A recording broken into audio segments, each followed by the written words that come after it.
In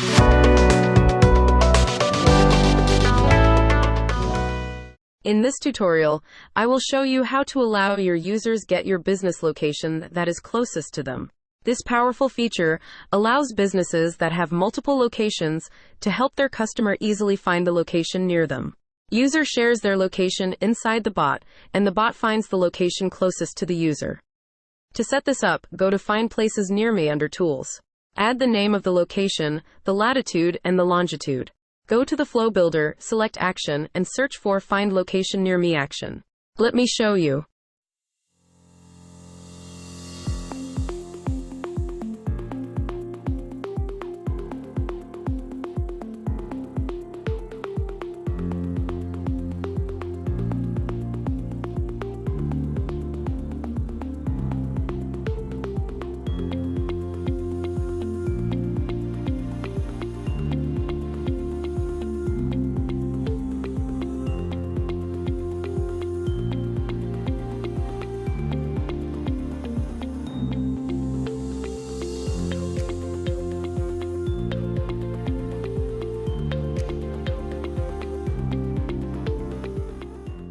Here we come to the end of this tutorial.